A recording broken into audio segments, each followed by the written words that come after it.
The world as he knew it ended not with a bang, but with a crackle of static. Deep within his meticulously organized bunker, a fortress of solitude and foresight, the prepper ran a final inventory. Every can was aligned, every tool polished, a testament to a lifetime of preparation for a day he both dreaded and expected. The sudden, sharp burst from a vintage shortwave radio was the first crack in his perfect world. A frantic, fragmented news report spoke of an unprecedented global event, a catastrophe without name or face, before the signal dissolved into an unnerving hiss. The air grew heavy, the silence absolute. His initial, steely resolve wavered, replaced by a cold, creeping unease. With a newfound intensity, he scanned his perimeter monitors, the familiar green glow offering little comfort against the vast, unknown darkness that had just fallen. The first day was a blur of shock and frantic activity. Every attempt to make contact with the outside world was met with dead air. The digital and analog realms had gone silent in unison. Just as the psychological weight of total isolation began to set in, a physical crisis erupted. A critical water pipe, stressed by the initial event, burst with a violent shudder, unleashing a torrent of precious water that threatened to flood his main storage area. He plunged into the cold, muddy deluge, his hands working desperately to staunch the flow, a frantic, high-stakes repair under the dim emergency lights.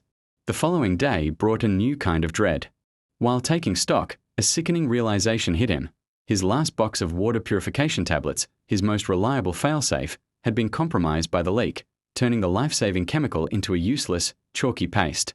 His only alternative was a forgotten, old-fashioned filter, stored in a partially collapsed section of the basement. Navigating the treacherous, shifting debris under the weight of his dwindling supplies was a gamble, but one he had to take. By the third day, the silence had become an oppressive entity, broken only by strange, distant sounds that echoed through the surrounding forest, sound his rational mind couldn't place.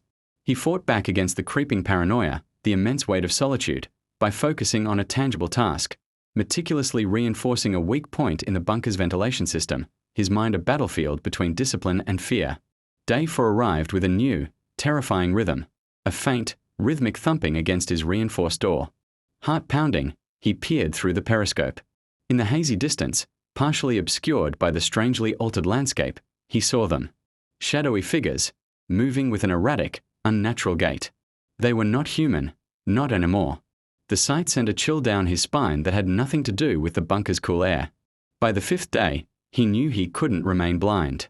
Under the concealing cloak of a moonless night, swathed in camouflage, he ventured out to scout the perimeter. The figures were a grotesque mutation, twisted mockeries of the life that came before, drawn to his sanctuary. He retreated to the cold safety of his bunker, his mind racing. His meticulously drawn foraging maps were now useless, obsolete.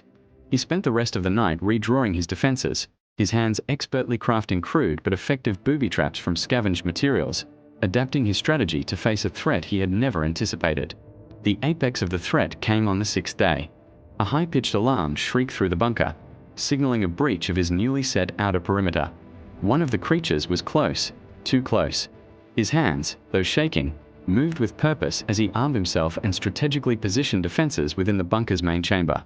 His prepper skills, honed through years of drills, were now his only hope. The confrontation was a tense, drawn-out struggle, a brutal ballet of desperation and ingenuity.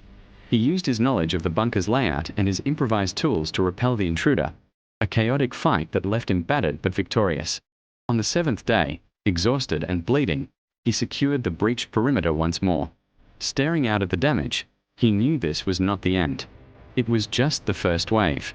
A final glimpse shows him inside, covered in grime and sweat, tending to the small, resilient hydroponic garden that represented his future. He casts a look at the calendar, then at the heavily reinforced door, a faint, determined smile gracing his lips. Survival, he now understood, was not a destination. It was a continuous, evolving battle, and he was ready for the next round.